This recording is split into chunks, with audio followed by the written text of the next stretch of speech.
और जब जब प्रधानमंत्री जी बिहार आए हैं तब तब बिहार को हजारों करोड़ों की सौगात देकर गए हैं। हम तो बिहार फर्स्ट बिहारी फर्स्ट की हम बात कर रहे हैं, और कोई लाख प्रयास कर ले एनडीए के नेताओं को, हमारे घटक दलों को हमारे मुद्दे से भटकाने का, गलत नैरेटिव सेट करने का जो वो प्रयास कर रहे हैं उसमें वो सफल होंगे नहीं। उनका इस तरीके से अनादर ये ना सिर्फ हर बिहारी को ये दृश्य ठेस पहुंचाता है, हर देशवासी को ये दृश्य ठेस पहुंचाता है।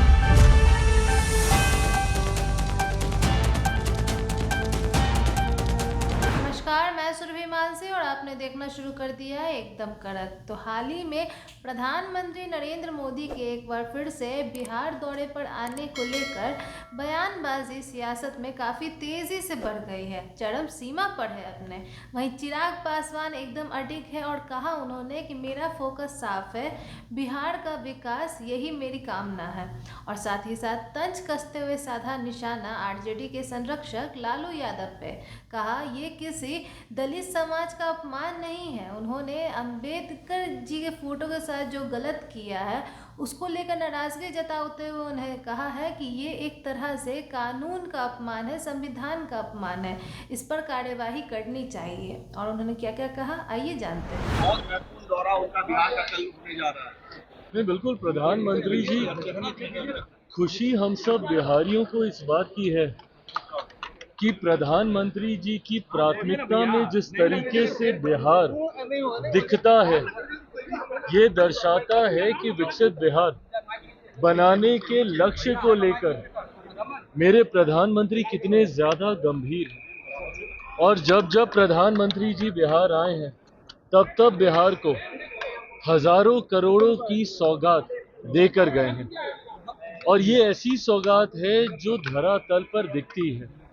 आज हम लोग जहां पर हैं, जिस परिसर में खड़े होकर हम लोग ये चर्चा कर रहे हैं, ये एयरपोर्ट ही लंबे समय से ये मांग बिहारियों की रही थी कि एक वर्ल्ड क्लास एयरपोर्ट पटना को मिलना चाहिए। आज ये भी सपना पूरा हुआ है, तो इसकी ये भी देन मेरे प्रधानमंत्री आदरणीय नरेंद्र मोदी जी की वजह से है। ऐसे में कल उनका आना पुनः विकसित बिहार की नींव को मजबूत करने के उद्देश्य के साथ है। लोकसभा चुनाव में जो जो वादे प्रधानमंत्री जी ने किए थे, उन वादों को पूरा करने की सोच के साथ एक बार फिर प्रधानमंत्री जी बिहार आ रहे हैं। एनडीए को नेशनल दामाद आयोग कहा जा रहा है, तेजब यादव की क्या है, क्या कहेंगे आपके फैमिली में भी काफी कोई बात नहीं है, मेरी प्राथमिकताएं अलग हैं। कई लोग हैं जो कि चाहते नहीं हैं कि विकास के मुद्दे पर चुनाव लड़ा जाए। कई लोग हैं जो चाहते नहीं हैं कि बिहार की मूलभूत जरूरतों को मुद्दा बनाकर उस पर चुनाव लड़ा जाए, और इसी सोच के साथ वो निरंतरता में आपको अपने लक्ष्य से भटकाना चाहते हैं। कल जब प्रधानमंत्री जी आ रहे हैं तो पूछे ना प्रधानमंत्री जी से कि भैया आपने ये वादा किया था, ये नहीं हुआ, ये वादा कहा था, ये नहीं हुआ। ये सवाल कीजिए ना, पूछिए कि आपने एयरपोर्ट कहा था नहीं दिया, आपने एक और एम्स कहा था नहीं दिया, ये सवाल कीजिए ना। पर जब आप ये बातें करते हैं तो आप लक्ष्य से सामने वाले को भटकाने का प्रयास करते हैं। और अगर मेरा जिक्र करें भैया, हम तो किसी को नहीं कह रहे कि कोई बहन भाई आयोग बनना चाहिए।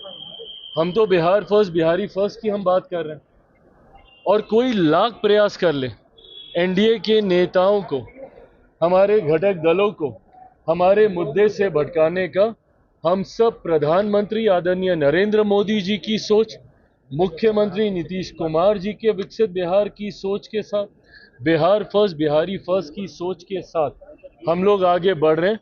बाकी जिनको विषय भटकाकर गलत नैरेटिव सेट करने का जो वो प्रयास कर रहे हैं, उसमें वो सफल होंगे नहीं। आपके किस तरीके से हम अम्बेडकर मामले को लेकर पानी बांधना चाहिए। देखिए, जिस तरीके से मैं उनके स्वास्थ्य को भी समझता हूं, पर उसके बावजूद जिस तरीके से बाबा साहेब की तस्वीर चरणों में रखकर जिस तरीके से वो दृश्य सामने आए हैं, वो हर उस व्यक्ति को दुखी करते हैं जो बाबा साहेब भीमराव अंबेडकर जी की विचारधारा, उनकी सोच, और मुझे लगता है देश का 140 करोड़ व्यक्ति उनकी उस सोच के साथ सहमत। आज अगर देश चल रहा है तो बाबा साहेब के बनाए हुए संविधान के आधार पर ही चल रहा है, जिसके सामने हर बार मेरे प्रधानमंत्री जी अपना सर नतमस्तक कर देश को उसी आधार पर लेकर जाने के संकल्प को बार बार दोहराने का काम करते हैं। ऐसे में उनका इस तरीके से अनादर, मैं इसको कतई ये नहीं कहूँगा कि सिर्फ दलित समाज या अनुसूचित जाति से आने वाले लोगों की भावनाओं को ही ये ठेस पहुंचाता है। ये ना सिर्फ हर बिहारी को ये दृश्य ठेस पहुंचाता है, हर देशवासी को ये दृश्य ठेस पहुंचाता है और पुनः उस सोच को सोचने के लिए आपको विवश करता है कि क्या यही इन लोगों की सोच है, जहां एक तरफ इस समाज से आने वाले महापुरुषों का आप अपमान करिएगा और फिर उन्हीं को अपना वोट बैंक बनाकर अपनी राजनीतिक रोटी सेकने का प्रयास कीजिएगा। बहरहाल ये सब जनता के सामने है और मुझे लगता है सही समय पर जनता अपना सही फैसला इन तमाम विषयों को संज्ञान में रखते हुए लेगी। जैसा कि आपने देखा, चिराग पासवान ने मीडिया साझा करते हुए कहा कि बिहार है प्राथमिकता प्रधानमंत्री नरेंद्र मोदी की।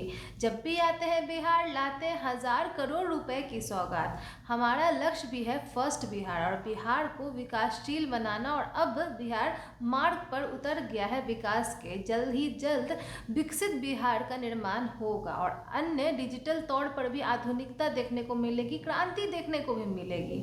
इसके बाद उन्होंने तेजस्वी यादव के जमाई आयोग पर तंज कसते हुए कहा कि वो बिहार वासियों को भटकाना चाहते हैं। बिहार में जो उन्नति कार्य हो रहे हैं, विकासशील कार्य हो रहे हैं, उनको अपनी अटकली बातों से जमाई आयोग, दामाद आयोग करके जनता को भटकाने की कोशिश कर रहे हैं। लेकिन हमारा लक्ष्य इन वाद विवाद पर नहीं है, ये राजनीतिक सियासत है।